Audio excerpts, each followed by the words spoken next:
अथ द्वितीयोऽध्यायः। संजय उवाच तन्तथा कृपयाविष्टम् अश्रुपूर्णाकुलेक्षणम् ईषीदन्तमिदं वाक्यम् उवाच मधुसूदनः। Sanjaya said, seeing Arjuna full of compassion, his mind depressed, his eyes full of tears, Madhusudana, Krishna, spoke these following words. Shri Bhagavan uvacha kutasvakashmalam idam vishame samupastitam anaryajustamasvargyam akirtikaram Arjuna. The Supreme Personality of Godhead said, my dear Arjuna, how have these impurities come upon you? They are not at all befitting a man who knows the value of life. They lead not to higher planets, but to infamy.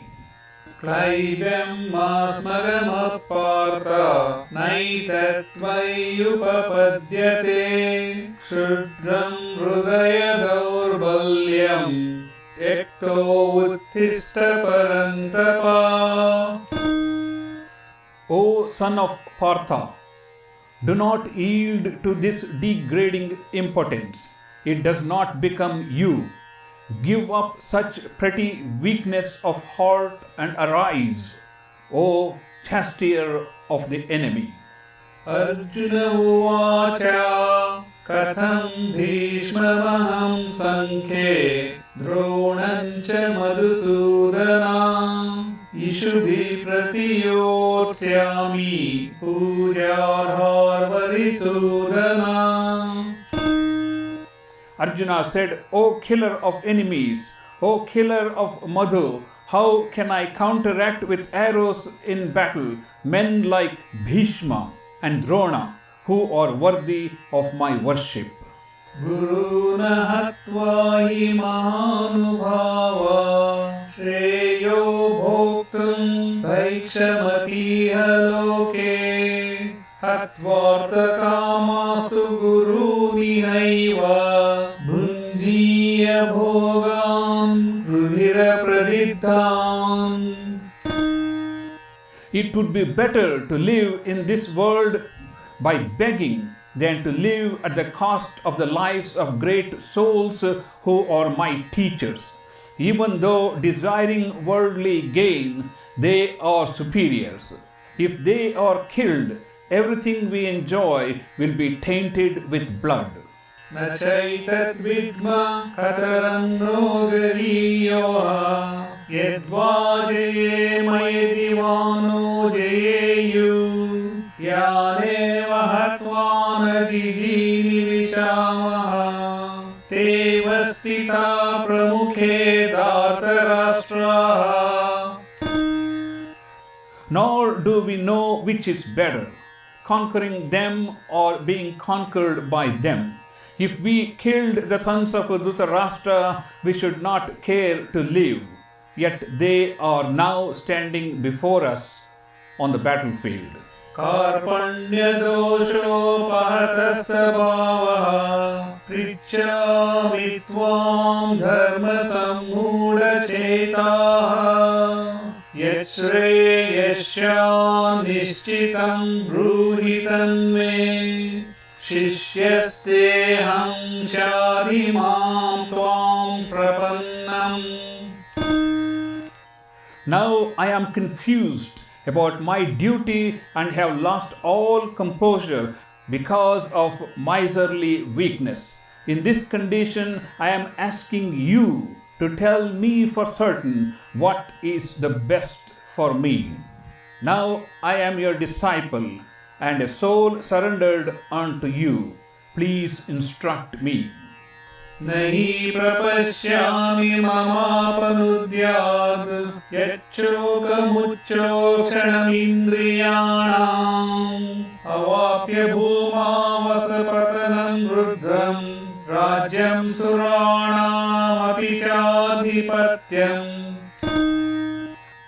I can find no means to drive away this grief which is drying up my senses. I will not be able to dispel it even if I win a prosperous, unrivaled kingdom on earth with sovereignty like the demigods in heaven. Sanjaya uvacha eva muktva ऋषिकेशं गुडाकेश परन्तपा नयोत्स्य इति गोविन्दम् उद्वा तूष्णीं बभूवः. Sanjaya said, having spoken thus, Arjuna, chastiser of enemies, told Krishna, Govinda, I shall not fight, and fell silent. तमुवाच ऋषिकेशः प्रहसन्निव भारता सेनयोरुभयोर्मध्ये विषीदन्तम् इदं वचः. O descendant of Bharata, at this time Krishna, smiling in the midst of both armies, spoke the following words to the grief-stricken Arjuna.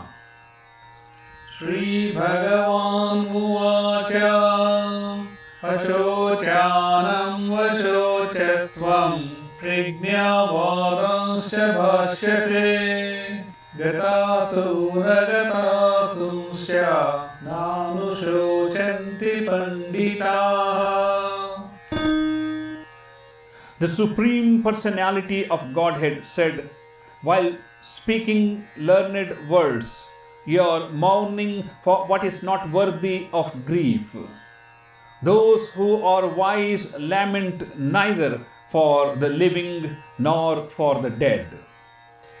Natvevaham jatu nasam natvam neme janadipaha nachaiva na bhavishyamaha sarve vayamatatparam.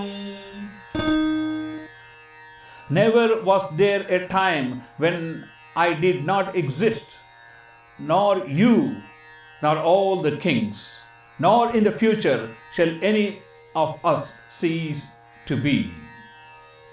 Dehino usminyata dehe kaumaram yavyananjala tata dehantara praptir dhiras tatra namuyati.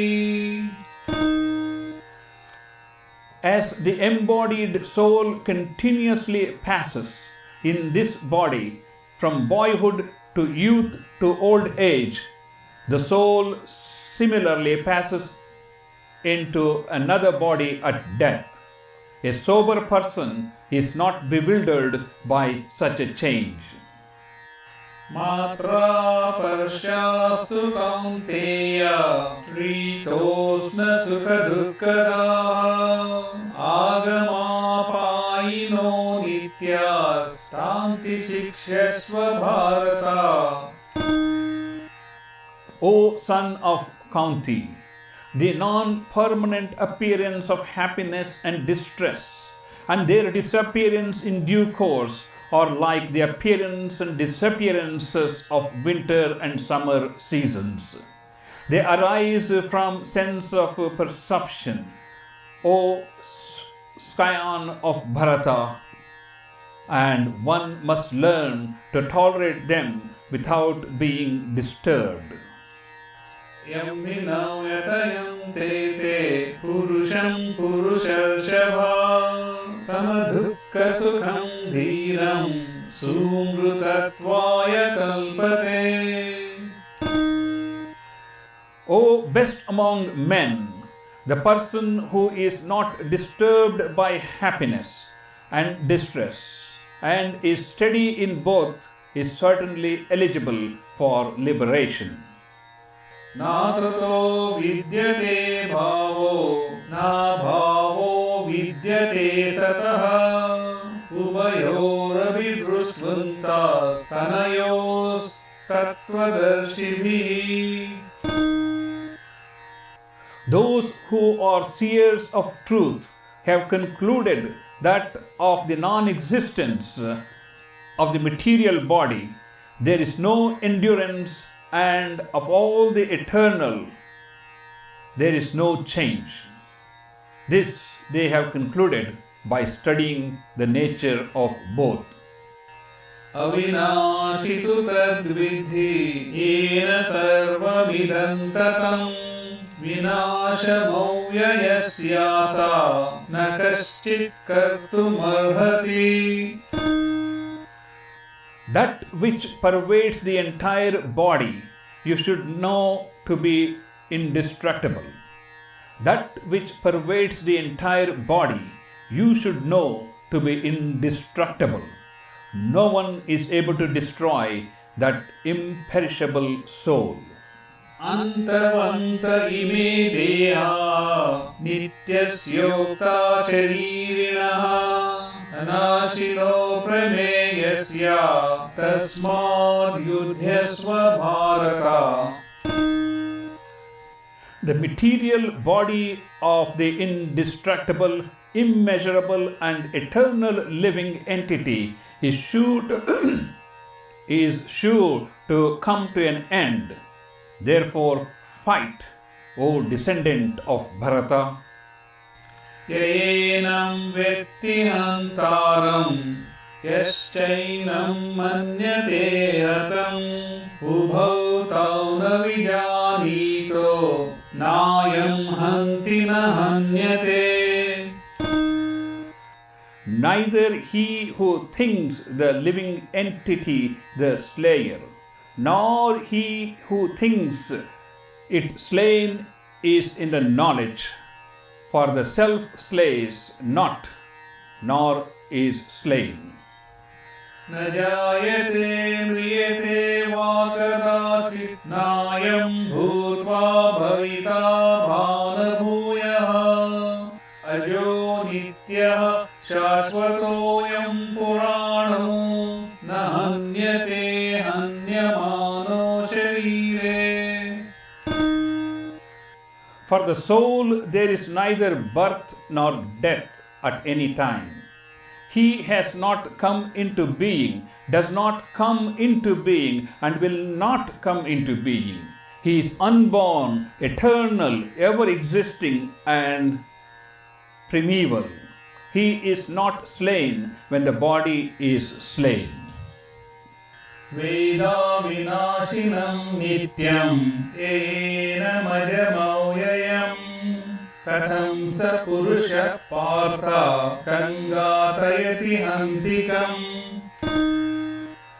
O Partha, how can a person who knows that the soul is indestructible, eternal, unborn and immutable kill anyone or cause anyone to kill? Vasanti jirnani yatha vihaya navani grannati navoparani tata sharirani vihaya jirnani anyani samyati navani dehi. A person puts on a new garment, giving up the old ones.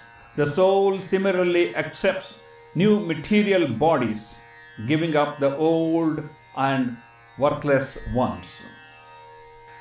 Nainam chindanti shasrani nainam dahati pavakaha na chainam kledayantyapo na shoshayati marutaha. The soul can never be cut to pieces by any weapon, nor burned by fire, nor moistened by water, nor withered by the wind. Achedyo vyomadhayoyam akledyo sushesha evacha nitya sarvagatasthānur achuloyam sanatanaha. This individual soul is unbreakable and insoluble, and can be neither burned nor dried. He is everlasting, present everywhere, unchangeable, immovable and eternally the same.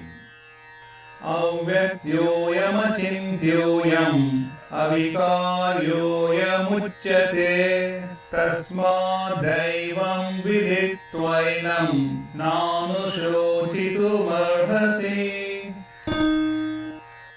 It is said that the soul is invisible, inconceivable, immutable. Knowing this, you should not grieve for the body. Achachainyam nityajatam nityam vamanyase mrutam tatapi tvam mahabhahu nainam shochitumarhasi. If, however, you think that the soul or the symptoms of life is always born and dies forever, you still have no reason to lament, O mighty armed. Jatasya niduru mrutyur dhruvam janma mrutasya sa tasmad pariharyerthe tvam shochitumarhasi.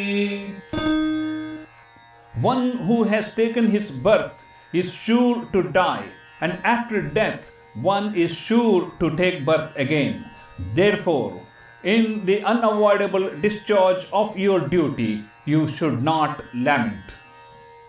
Avyaktadini bhutani vyaktyamedhyani bharata avyakta nidananiva tatra ka paridevana.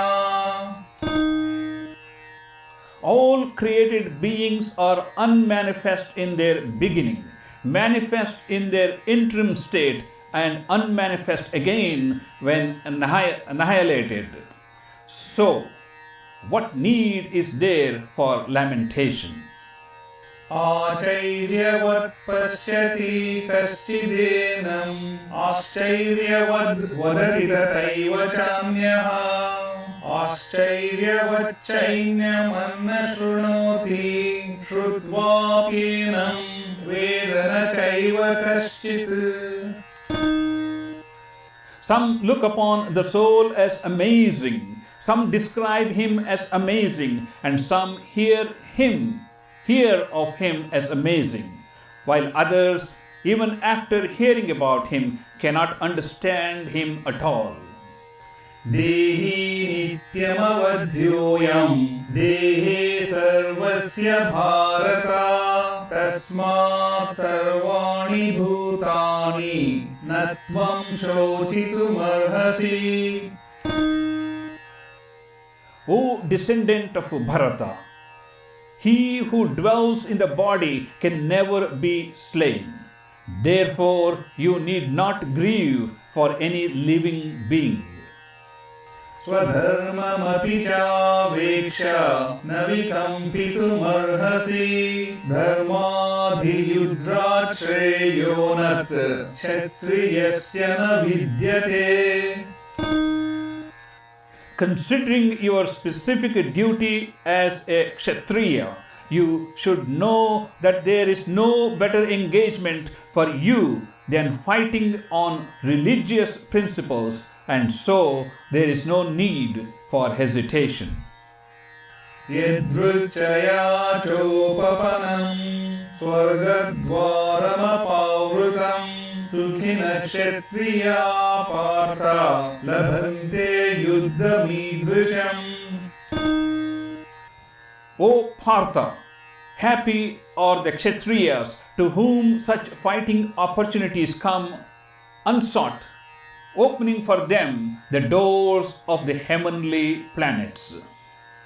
Atachetvamimam dharmam sangramam na karishyasi tataswadharman kirtincha hitva papamavapsyasi.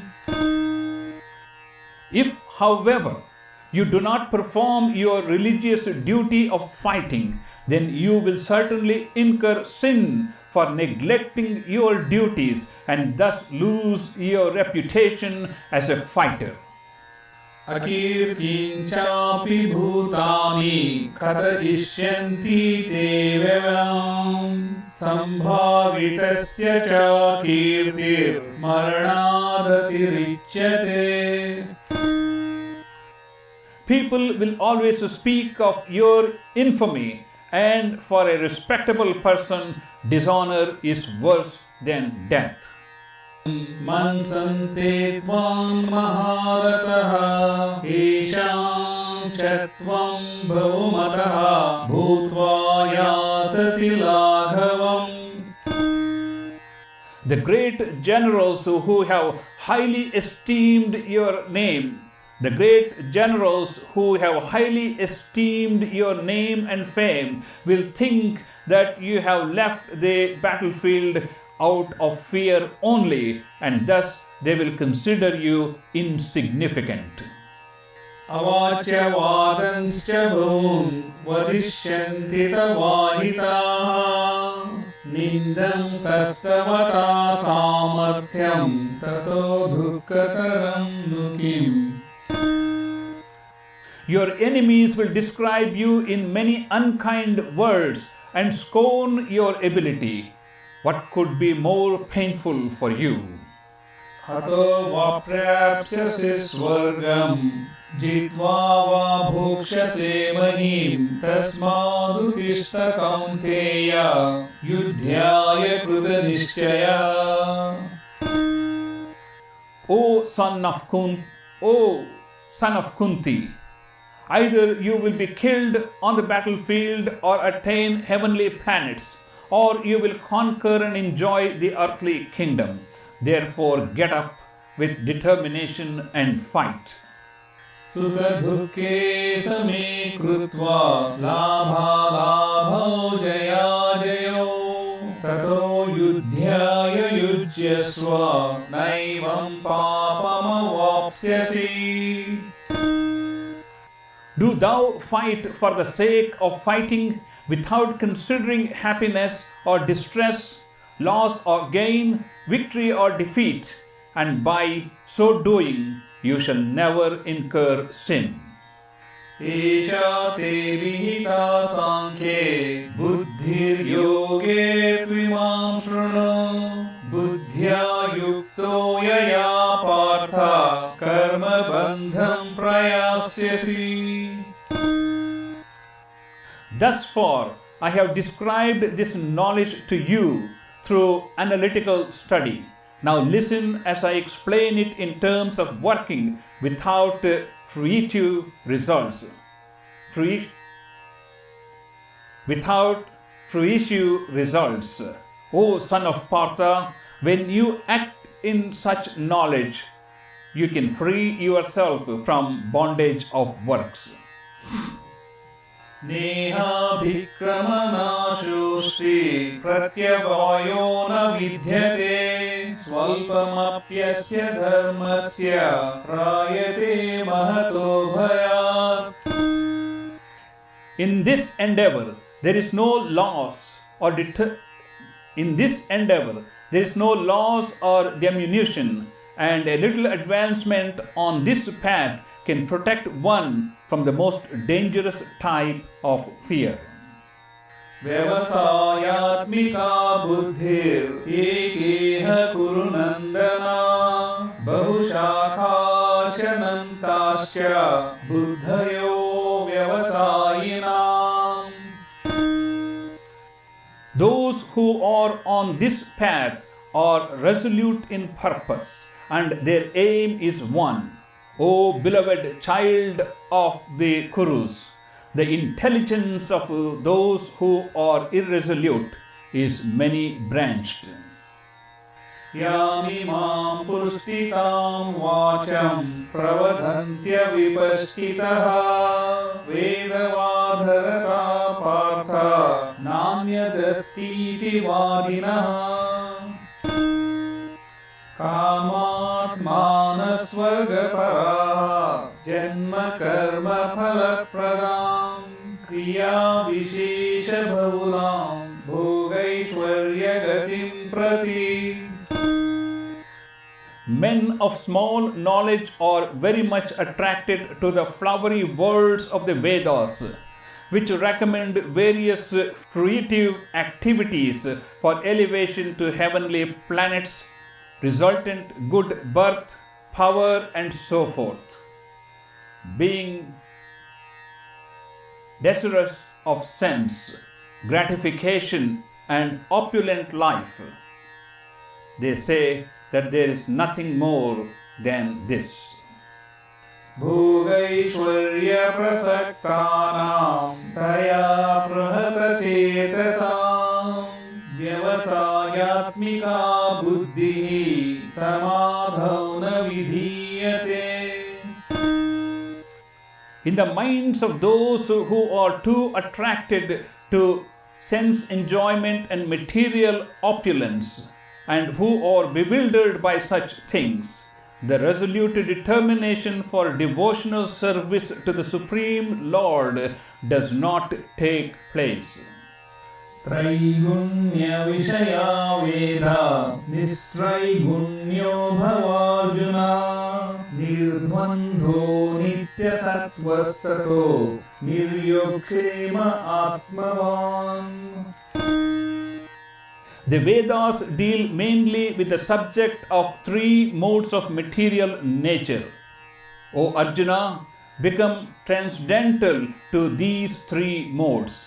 Be free from all dualities and from all anxieties for gain and safety, and be established in the self.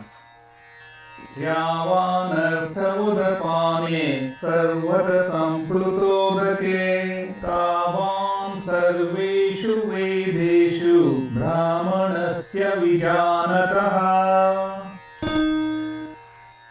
All purposes served by a small well cannot at once be served by a great reservoir of water. Similarly, all the purposes of the Vedas cannot be served to one who knows the purpose behind them.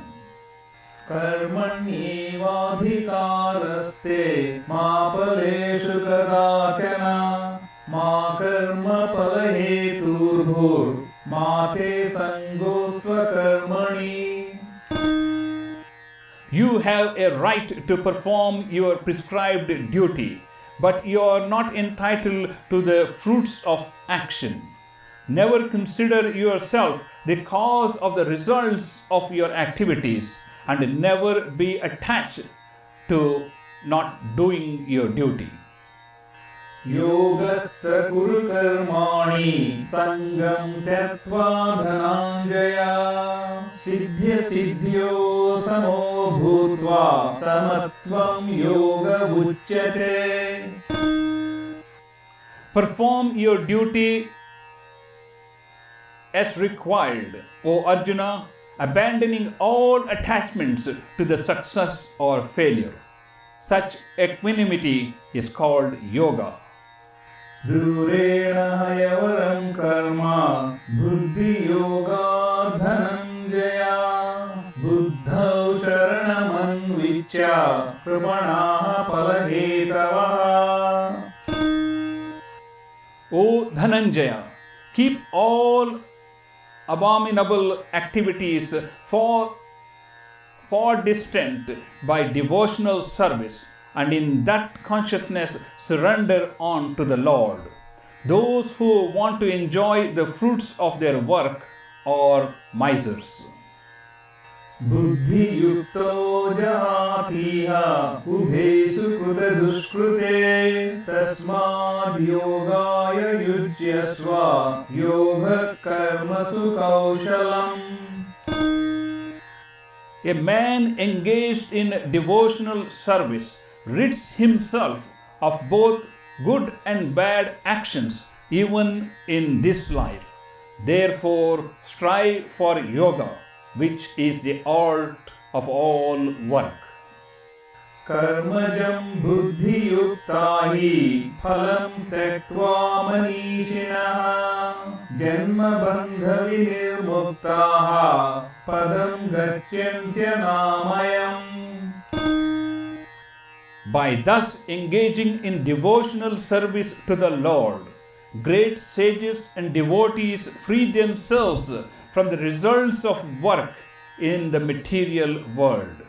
In this way, they become free from the cycle of birth and death and attain the state beyond all miseries by going back to the Lord. यदा ते मोहकलिलं बुद्धिर्व्यतितरिष्यति तदा गन्तासि निर्वेदं श्रोतो यस्य श्रुतस्य च. When your intelligence has passed out of the dense forest of delusion, you shall become indifferent to all that has been heard and all that has been heard. श्रुति विप्रतिपन्ना ते यदा स्थास्यति निश्चला समाधावचला बुद्धिः सदा योगमवाप्स्यसि. When your mind is no longer disturbed by the flowery language of the Vedas, and when it remains fixed in trance of self-realization, you will have attained the divine consciousness. Arjuna uvacha sthiतप्रज्ञस्य का भाषा समाधिस्त्स्य केशवा स्थितधि किं प्रभाषेत किमासीत व्रजेत किम्. Arjuna said, O Krishna, what are the symptoms of one whose consciousness is thus merged in transcendence? How does he speak and what is his language? How does he sit and how does he walk? Shri Bhagavan Uvacha Prajahati Yada Kaman Sarvan Partha Manogatan Atman Yevatmana Tushtaha Sthita Prajnasya Dochate. The Supreme Personality, Lord Krishna, said, O Partha, when a man gives up all varieties of desire for sense gratification, which arise from mental concoction, and when his mind, thus purified, finds satisfaction in the self alone, then he is said to be in pure transcendental consciousness. Dukkeshu manudvignamanaha sukeshu vigaspruhaha vitaraga bhayakrodaha sthitadir muniruchyate.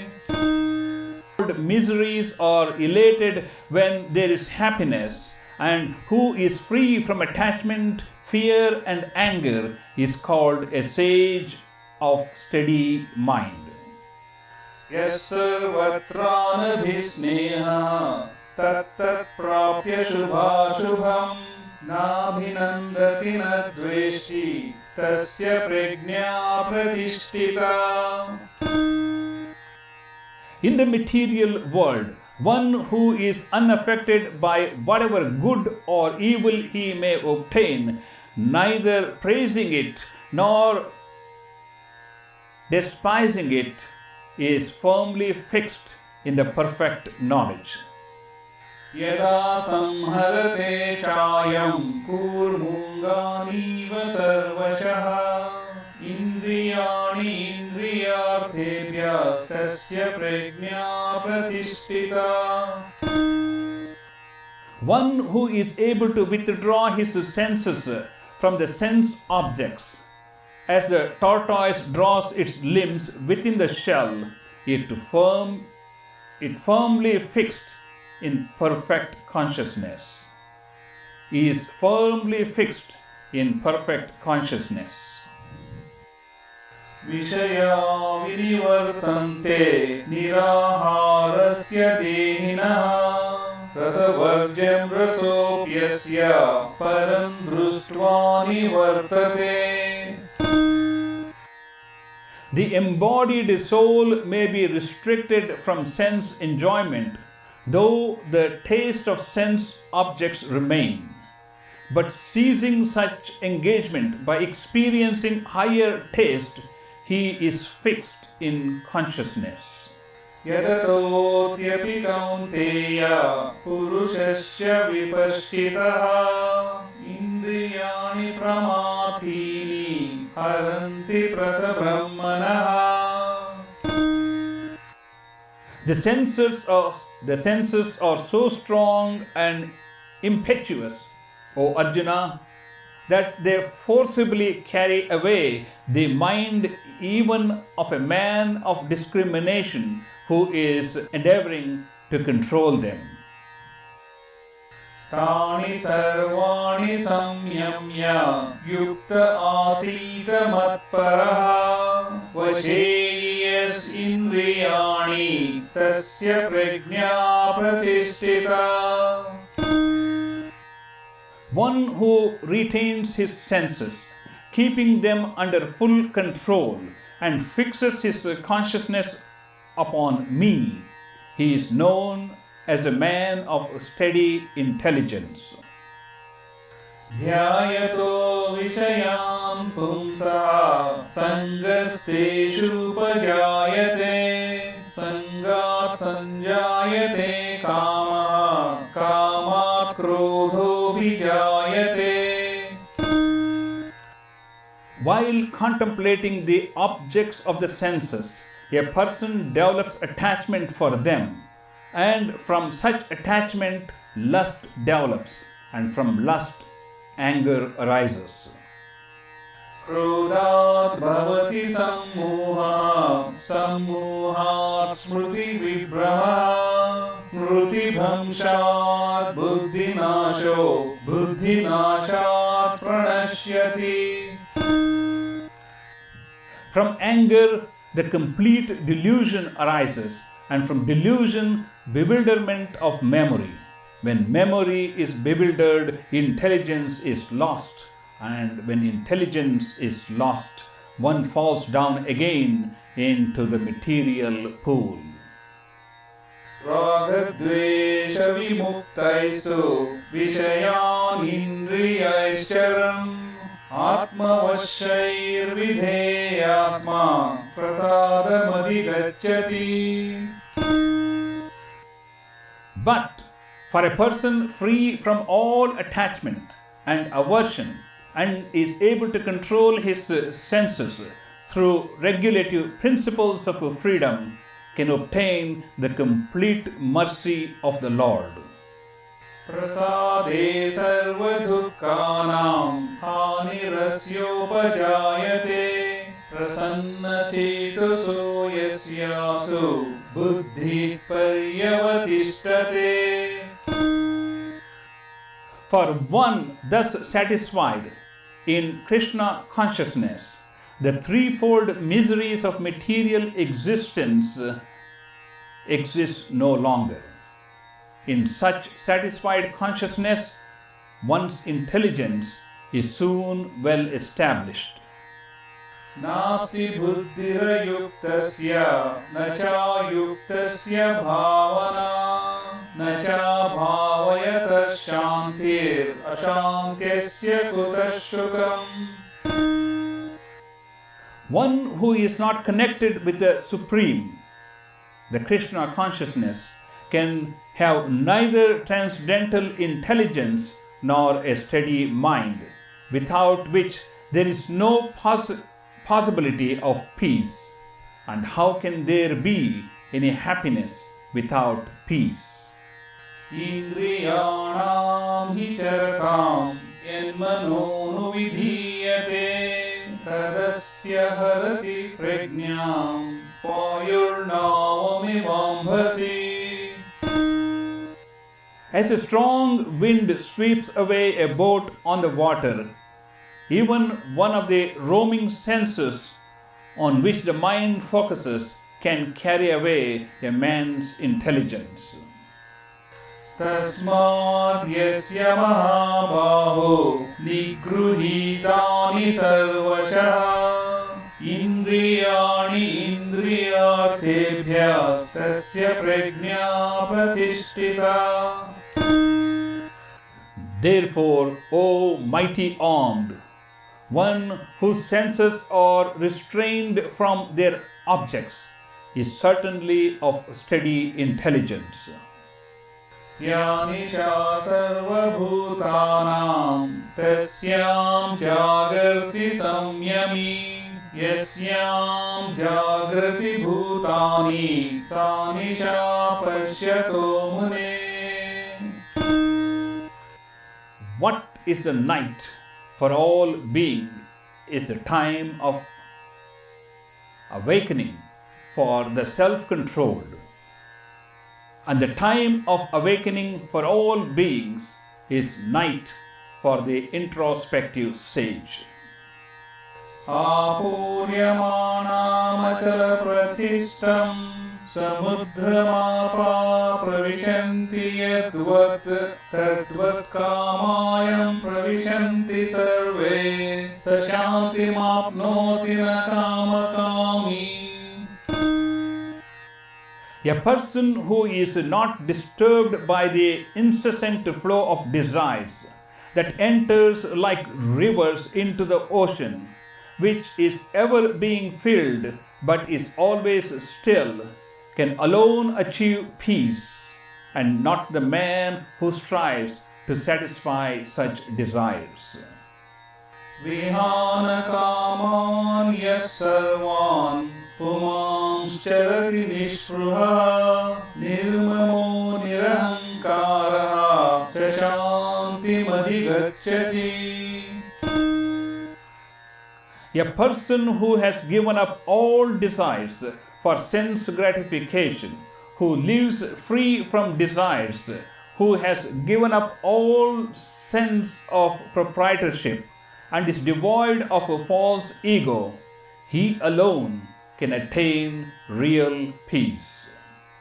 Isha brahmi sthiti partha dainam prapya vimuyati stisvasyamantakalepi brahma nirvana vruchyati. This is the way of the spiritual and godly life, after attaining which a man is not bewildered. If one is thus situated even at the hour of death, one can enter into the kingdom of God.